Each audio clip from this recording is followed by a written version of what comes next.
Hello, hello, hello. Let's wait for people to join.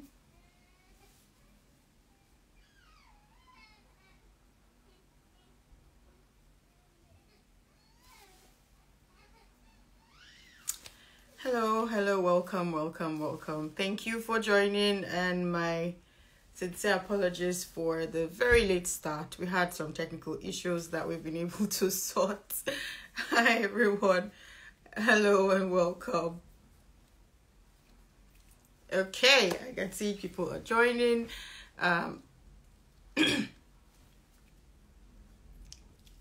People are joining. Okay. Thank you, welcome. Thank you, welcome. Okay, so good morning, everybody. My name is Roslyn. I'm sure if you've been here before, you've seen my face, but if this is your first time, my name is Roslyn and I work with Nexi. And today we're going to be talking about a very, I would say, interesting topic. A bit sensitive because it's what's in everybody's mouth right now. In fact, we decided to talk about this particular topic before the out of breath announcement that was made about 2 days ago in Canada, and that is one of the things that we're also going to be talking about today. So if you're looking to study abroad and 2024 is the year for you, then there are lots of changes that have happened in the choice countries that people want to go to. So that would be the UK and that would be Canada. For Australia and the US, there hasn't really been any major announcements or major changes, but those options have actually been limited for a lot of people because of eligibility, because of documentation, and probably because of your grade as well in school, depending on the level you're going to study. But the options that were like more open to a lot of people have seen more stringent rules limit these options for a lot of people. And so that's what we're going to be discussing. We're going to be looking at other options, if there are options that you can explore. And then we're going to be talking about some things that you can do for yourself to make this become a reality. So if this interests you, hello to O2PK. A very warm welcome to you. And thank you for joining. So 2024, happy new year. First of all, happy new year. I think this is our first live.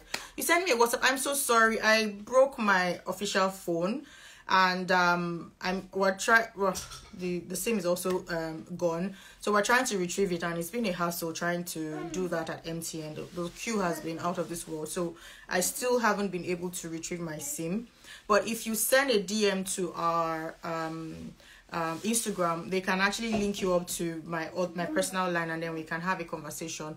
And then once my official line is up, we can continue from there. Please, Naomi's mom, please send a DM, and then they'll send you my direct line because my official line is no longer working. So apologies to anybody that was trying to get in touch with me. This happened over the holidays, and holiday enjoyment, and then the phone broke.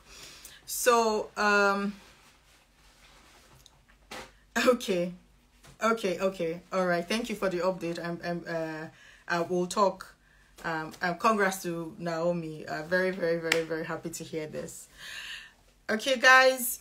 So what are the new updates and what can you do? So this live is going to be important for people who have families and you're looking to travel with your families, or who are on a limited budget. And if you can hear something in the background, please forgive me. I'm working from home and my son he wants to be part of this live, so you will just forgive him on my behalf, okay, please. So the UK has already limited the options for people who want to study in the UK and come with their families. This is no news because it happened last year, but it only took effect 1st of January this year. Also, there has been increments in some fees that you have to pay before you can study. Now, this does not affect single people who want to study in the UK. So the UK is still an amazing option. You still get the option of the 2-year postgraduate work visa, and you're still able to extend this if you get a job sponsorship. So if you're single or you do not mind traveling to the UK while your family stays back in Nigeria, then that's still an open option for you. The only downside to this is that you might need to cough up more money for two reasons. One, the IHS and visa application fees have increased, and then two, if you're in Nigeria watching this and you're paying in naira, then it's going to be very expensive because the exchange rate keeps rising.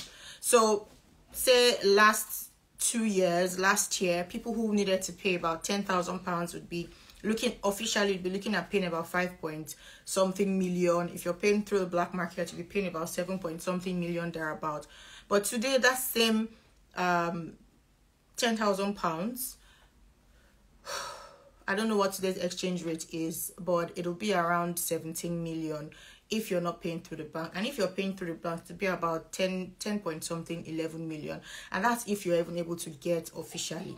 So there are still a couple of people who can get officially, but it's really, really stringent. The rules are really stringent. You need to be a taxpayer. You need to bring a lot of documents, and you might not even be able to get up to that amount. I think there's a cap to that. So some people are still lucky to access this, but it is still double of what you would have paid if you were paying like 2 years ago. So it's now really expensive, and then you pay more money for IHS and also your visa fee. But it is still an open option. So for people who are looking to study in the UK, I think the best time to start is now, because I don't see it getting any better than this. With the way the naira is falling, and there is really no stringent measures being put in place to actually defend the naira, we might just assume that it will continue to do this. And if you're waiting till maybe next year, who knows if it will be 3,000, and who knows if it will be affordable for you at that time. And then who knows what rules are going to come, because rules come within the twinkle of an eye. You're sleeping and then you wake up to new rules and regulations, and then you're wondering, I already started my process, I'm already in the middle, what does this mean for me, what does this mean for my family? So that is still an option. Now to Canada. Okay, so we saw a very huge increase in Canada study, interest in Canada study as a last year. I'll say from like September downwards, when we started hearing a lot of updates from the UK, right? So people were no longer interested as such in the UK because there were measures that were being put in place that would prevent them from moving with their families. And Canada presented just that right opportunity for families to still move together. Surprisingly, before the end of the year, we found out that the proof of funds that you have to, I'm so sorry about the noise. I think it's actually distracting even me. So I'm wondering what you would actually be facing. So please, guys, don't mind the distraction. Okay, so before the end of the year, we got an update that the proof of funds that you have to show had moved from 10,000 for a single person to about 20,000 and some change, 20,700 or 10,800 that you need to show. And this was because there was a rising cost, a bit of inflation in Canada, as well as a housing crisis. So you need more money to be able to rent, your house, and you needed to be able to have access to this money. Another reason was that there was a bit of abuse in the system. I think I also talked about this last year, a bit of abuse. And they saw a huge number of students who come in with a student visa and end up applying for asylum. So if you're coming in and you've already declared that you have enough money to study, and all of a sudden you no longer have money, you're now seeking asylum because you're in danger back at your home country, then how are they supposed to process this? So this is really important, because this also contributed to the current news that we heard about 2 days ago, which I'm going to get to in a minute. So these reasons were the reasons why they increased the funding that you had to have from 10,000 to 20,000. And then also, likewise, it also doubled for every family member that you have. So initially, you probably need like 4,000 for the first dependent you're moving with, and then 3,000 subsequently. But now there's a calculation in percentages and not an absolute figure. So I'll need to look at it to tell you, but it's doubled, right, for each individual. So imagine for people who maybe had been looking at September last year, because for Canada you have to actually start really early.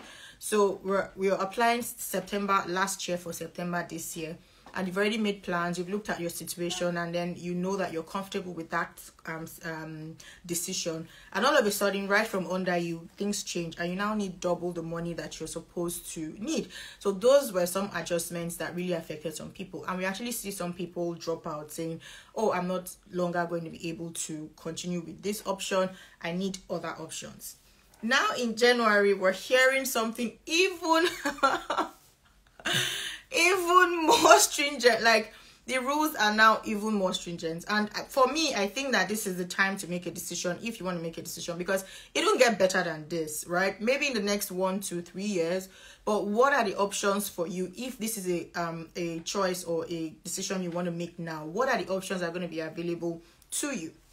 So this year, we've seen even more rules. One, there has been a cap, a 35% decrease in the amount of study permits that they're going to be giving for this year, and starting January. So think, a lot of people have already gotten their visas January for April, May, June start dates, and these people are also part of people that are going to be counting for this January, and they're going to give about 300 and something thousand, you know. So, and of course, we're just one country. There are a lot of people who are looking to study in Canada, so that means the options for study visas in Canada have greatly reduced.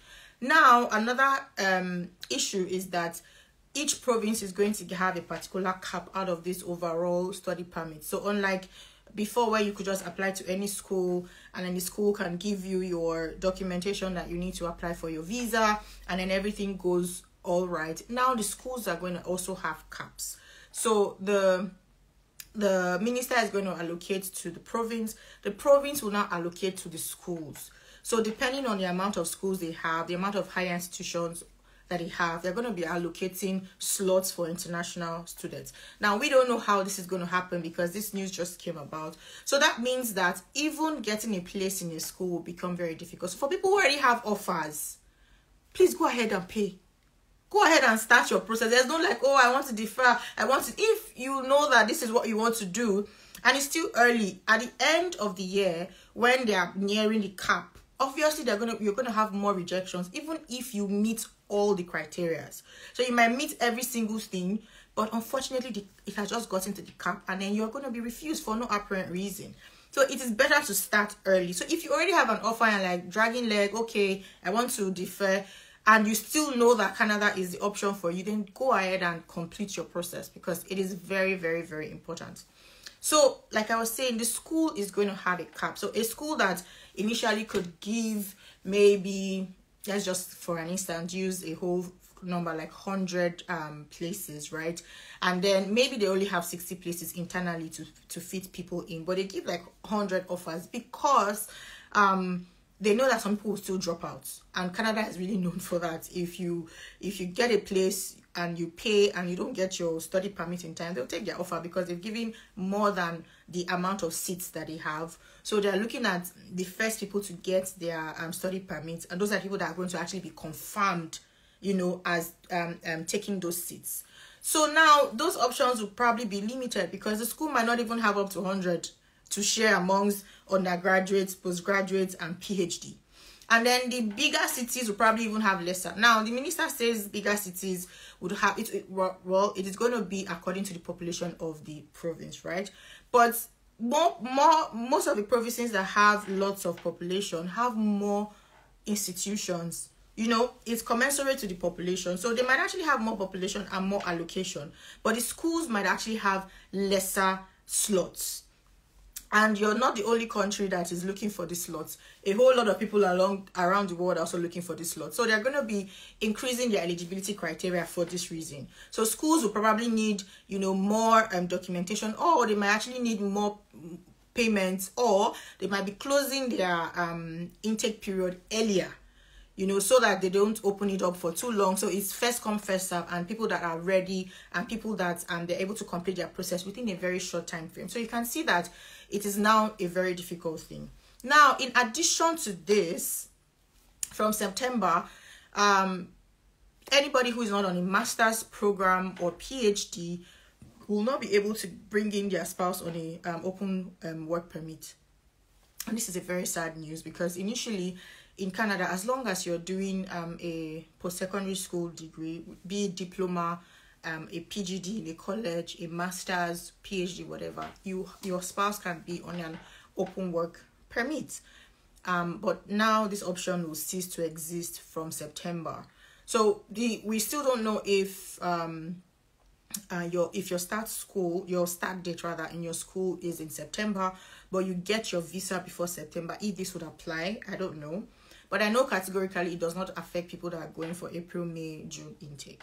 So this is also something that might actually limit some people's interest, because the idea really is that you want to be able to move with your family. It's hard to go study for 1, 2, 3 years.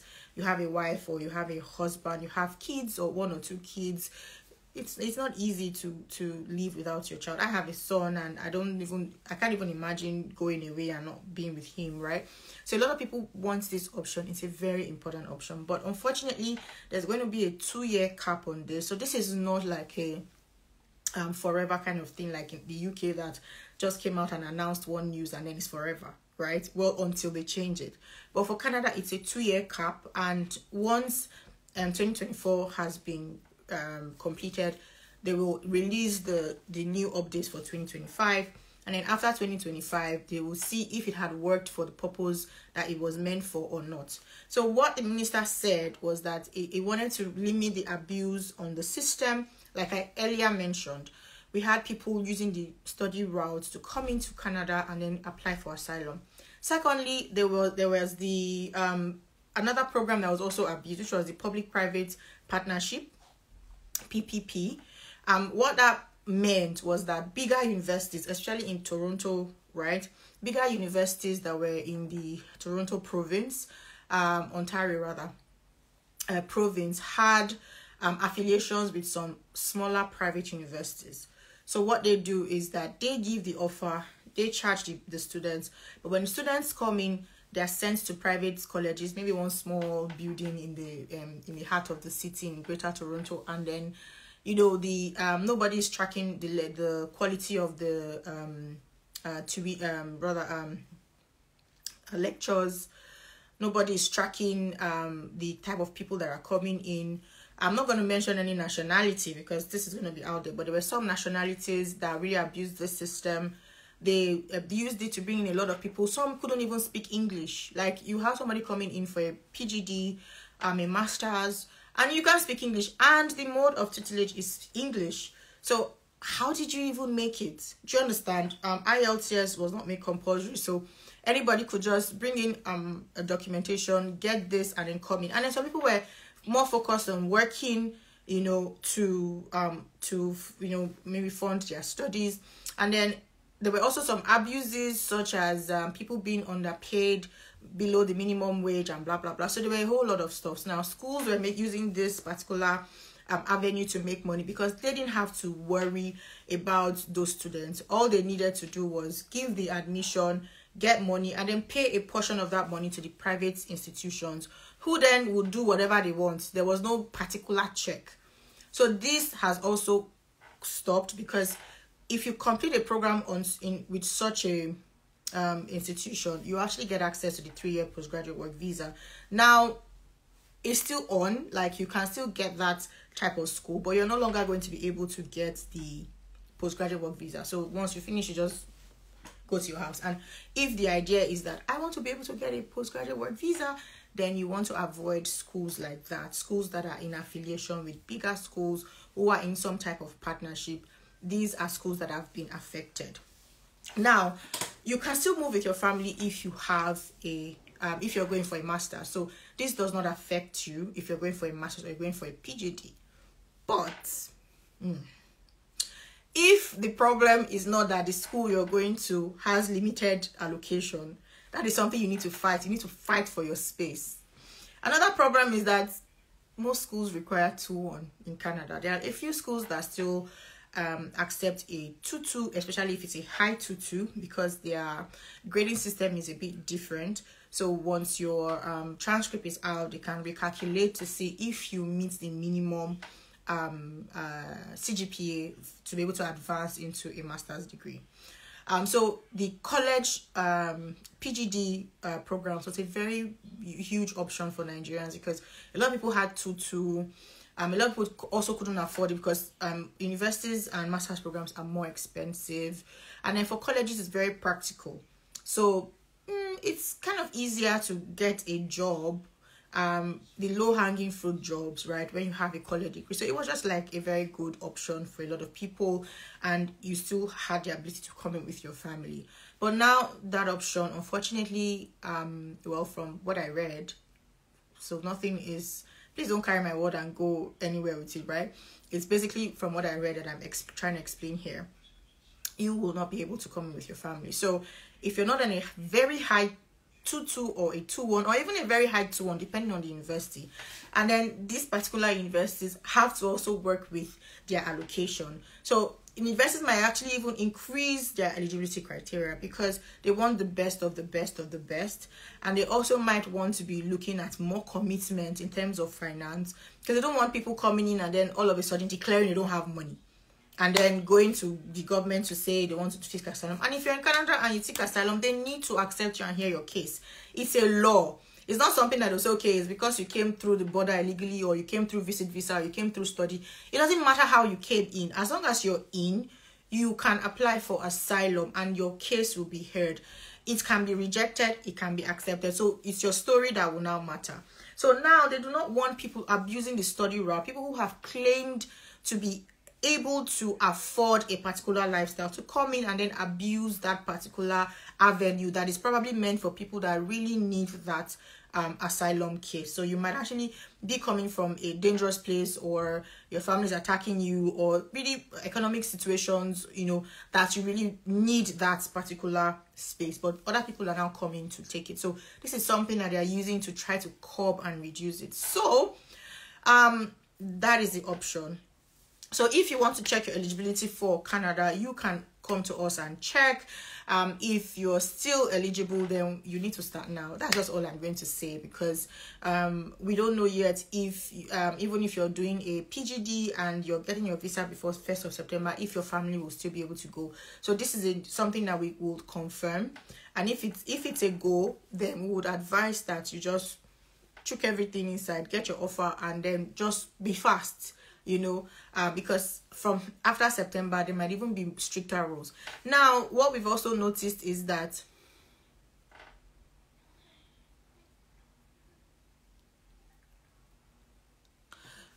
okay, so sorry, I have some questions. I'm being distracted, so I'm going to attempt the questions once I'm done. Okay. So now, what options are there for other people who might still be interested in study? Because what I've been talking about is UK this, Canada this.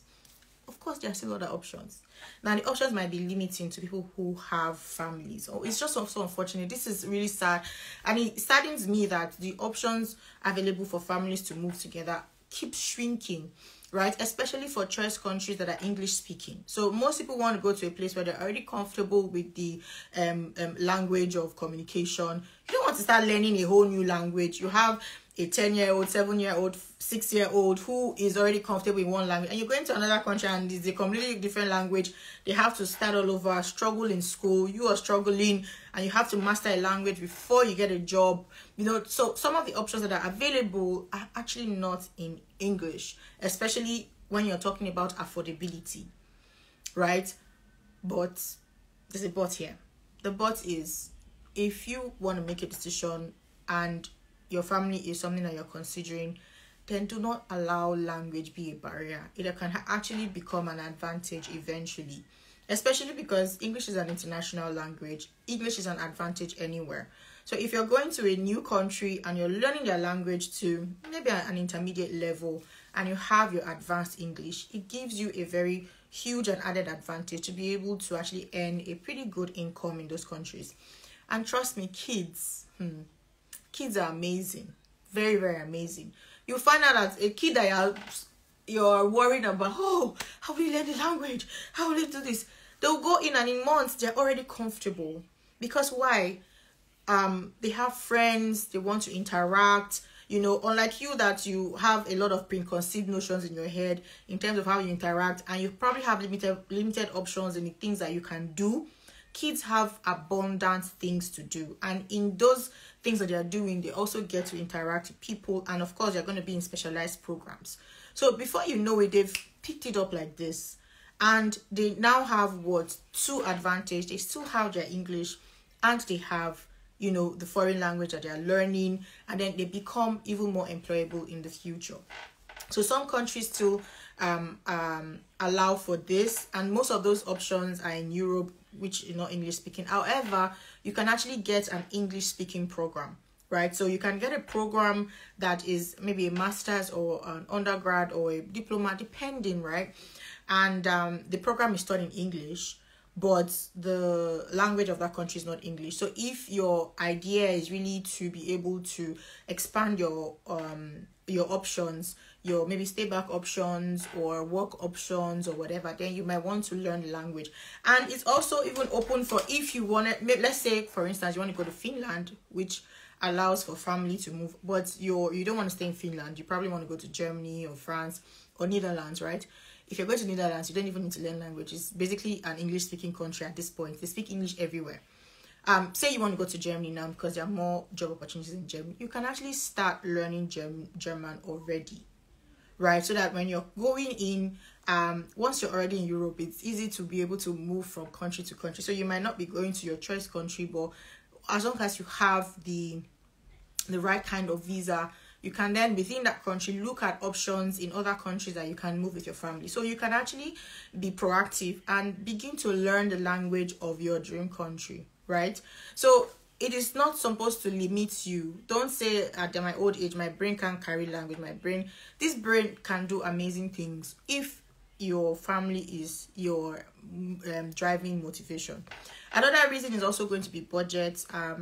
European countries are more budget friendly, especially with the rising exchange rate. So you probably be able to have more options and that you can actually work with. Of course, I'm not talking about countries that require a blocked account, because that is even more in terms of what you need to put down. We still have options for Ireland. Ireland is still an option. It's an EU country. It's cheaper than the UK. The only downside to Ireland is you also cannot move with your family.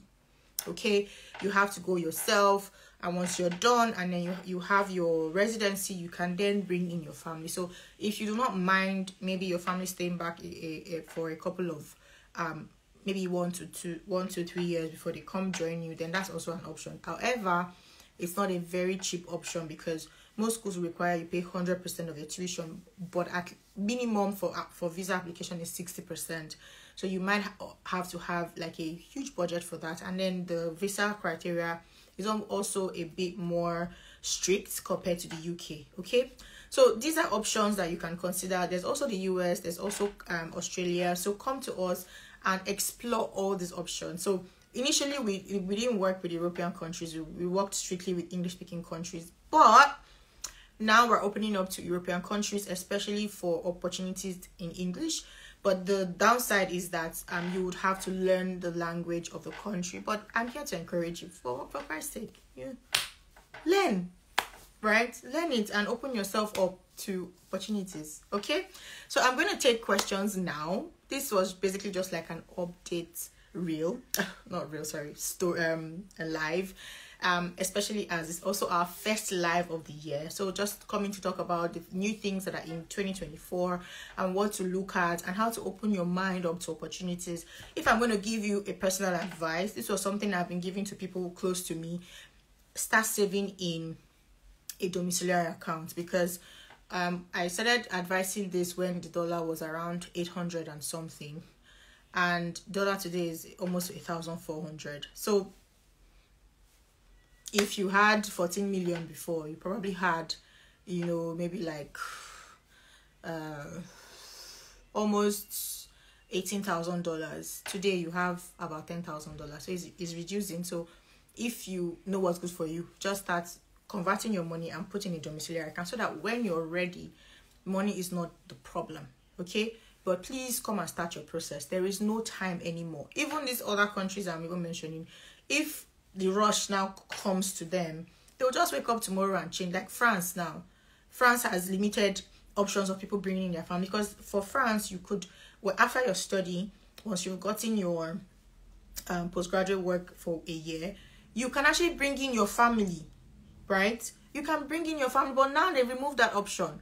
Now, no more bringing in family, unless probably you now have a work sponsorship, and then you can now use that family reunion visa route to bring in your family. So it is not, this is what I'm even saying. I can come back tomorrow now and start talking about another update, you know, that has come in. Malta has also has issues with study permit as well. There's a temporal pause, so things are happening. So if you say, I want to wait, whoa, you wait, and either money will become too high, or when you're ready, they no longer want people like you, in terms of either your degree, or because you're coming with your family, or whatnot. Okay, so also we have a new, we've always had Nexi Travels.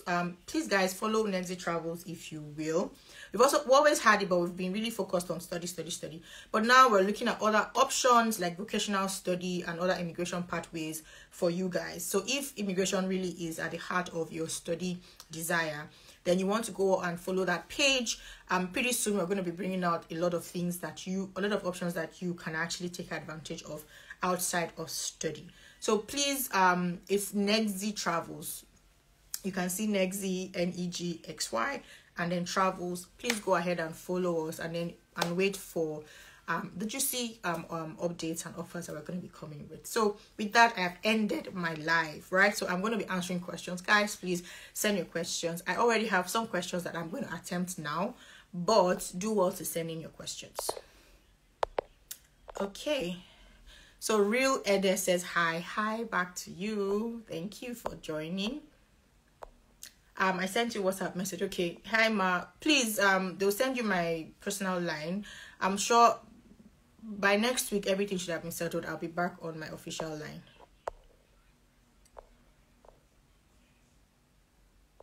Can we still register for September intake? Yes, you can still register for September intake. Like I said, what I don't know really is if, even if you're registered for September intake, it's still going to affect your spouse. It doesn't affect you if you're able to get a place with the university. Also, there's another extra step, which you need to have like an attestation from the province, right? So of course the school is going to take you through that particular process, but as long as the school is willing to give you a place, then you're fine. And as long as you have the required sum for your visa process, then you're fine. Okay, the only issue is we don't have confirmation yet if your spouse is going to be able to get the open work permit, even if your start date is beyond September 1st. So we might just come to us. We'll keep looking at it and see if those options are still open. And if it's still open, then everybody, as long as you can get an offer, please try and do it as quick as possible. Hello from Uganda, dear. How are you doing today, my sister? I'm doing very fine. Oh, thank you for joining from Uganda. I think this applies, except the fact that I'm talking about Naira and making calculations in Naira. I think this applies to everyone, regardless of where you are, as long as you're interested in studying in these countries. Most of these rules are not country specific. They just announce it for everybody, and these are criteria that you need to meet. We also have a new office in Ghana, Accra. And this also applies to Ghanaians as well, even though I've been talking about Naira, right? So thank you for joining in from Uganda. So what about spouse open work permit for someone who has paid deposit and is waiting to apply for visa? Does this new policy affect? So this policy just came 2 days ago. Even the schools, though, even they themselves, they are still confused because the rules just came in and it's supposed to take effect from beginning of January. Do you understand? So it took effect even before it was announced. Now, I don't think the open work permit for spouse is supposed to take effect from September. So I'm going to pray and assume that for now it is still fine. I'm going to pray, especially for people whose start date is in April, May, it will still be absolutely fine. But from September 1st, if you're getting your visa, I doubt that your spouse will be able to get that. So, but we'll still monitor it. We'll still see. What about someone who just applied for September intake, undergraduate? So for undergraduates, you never even had the option of, Wait, which country now? Because I actually spoke about the UK and I spoke about Canada. I'm going to give the two now. For undergraduate, now you need an attestation letter. You cannot also come with your spouse. But I don't think the person wanted to come with spouse in the first place. And then the school has to have a place for you. So if they are willing to give you a place and you have the money, then it's fine. You don't have any problem. Undergraduate has never had a problem as such, because you have a sponsor, and the sponsor is your parent, right? And if your sponsor is able to provide everything and the school has given you what they need to give you, you can go ahead and apply for a visa. I don't think you have a problem with that. But if it's also for UK, likewise, look, UK, you just need to meet the financial commitments. The undergrad had never been able to go with spouse or dependents in the first place, so that is not even something you will be considering. So what you need to just consider is the financial commitment you need to make, the more exchange rate, as well as the more money you need to pay for your visa and your IHS. That's just what you need to think about. We also do help with this, so please contact us and then we can take you through the journey for whichever country you are looking at going to. What about someone who wants to do a college postgraduate certification? Yeah, so these options are still available. The only two things you would need to deal with, or I think three things, right? The first thing is the school has to have a place for you. That is why early application is very vital, because it's from the early people that applied first and are eligible. That's where they're going to take the most amount of people that they are going to work with. Let me just quickly. That's where they're going to take the most amount of people that they're going to work with. So apply early. So they're going to use the allocation that maybe their province has allocated to that initial school, or rather that particular school. So province gets allocation. They split it amongst their schools. The school now splits it amongst undergraduate, postgraduate, masters, and whichever whatnot, right? So if you're able to secure a place, all well and good, you can go. The second thing is you can't go with your spouse cannot get an open work permit from September 1st, and also you might need to get an attestation. Although they said it's in March, is it March 13th or March 31st? That's when we're going to know about it. But they said it took effect from January. So if the schools are going to have a process of getting it in March, but they're now saying that people should start committing it from now. If not, your visa application will be returned. It's confusing. Are we living in the future, in the past, or in the present? So some of these things are still being fleshed out. Schools will still communicate with you how these processes are supposed to take place. So it's not something that you have to figure out on your own. Processes are going to be announced, and the steps that one will need to take would be there. So those are things that we'll need to get through it. So if you do not have a family you're considering, then well and good, you're still able to go for your college degree, and you're still, I think you still have the option of a postgraduate work permit. It's just people that do not have, people that are doing the PPP, public-private partnership type of education, that will not have this option from September 1st. Is it still possible to go with my spouse for postgraduate program? Yes, before September 1st, yes.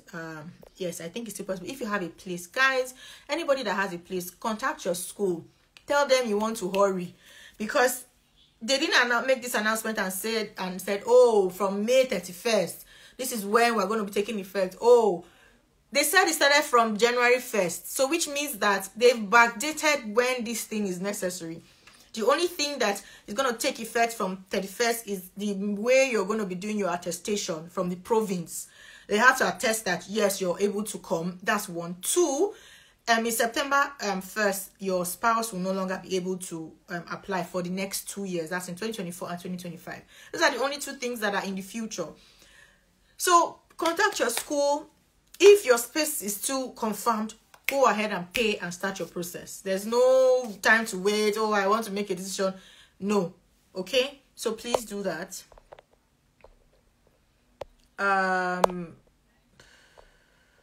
Okay, so those are all the questions that I think I have network issues. Okay, so I solved it.